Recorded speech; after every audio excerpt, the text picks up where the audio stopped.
প্রথমেই 4 চামচ সর্ষের সাথে 1.5 চামচ পোস্ত দিয়ে আর সাথে একটু জল দিয়ে ভিজিয়ে রাখবো 10 মিনিট মতো। এবার ইলিশ মাছে হলুদ, নুন আর সর্ষের তেল ভালো মতো মাখিয়ে নিতে হবে।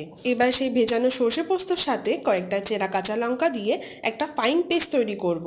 জল ছড়ানো টক দই নেব আর সর্ষে পোস্তর পেস্টটা নিয়ে ভালো মতো ছেঁকে নেব। এবারে দেবো সামান্য হলুদ, পরিমাণ মতো নুন আর একটু চিনি, যাতে স্বাদটা ব্যালেন্স হয়ে যায়। খুব ভালো মতো মিশিয়ে নেব। কড়াইতে তেল গরম করব বেশ খানিকটা।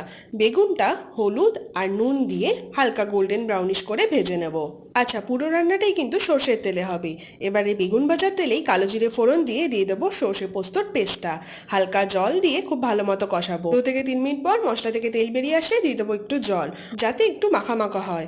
ফুটে উঠলে ইলিশ মাছগুলো দিয়ে দেবো একে একে। কয়েকটা গোটা কাঁচা লঙ্কা দিয়ে ঢাকা চাপা দিয়ে দেবো। 10 মিনিট মতো ভাপিয়ে নেব। 10 মিনিট পর ঢাকা খুলে বেগুনগুলো দিয়ে দেবো। ব্যাস, শেষে নামানোর আগে কাঁচা সর্ষের তেল ছড়িয়ে দিলেই তৈরি আমাদের দই ইলিশ ভাপা।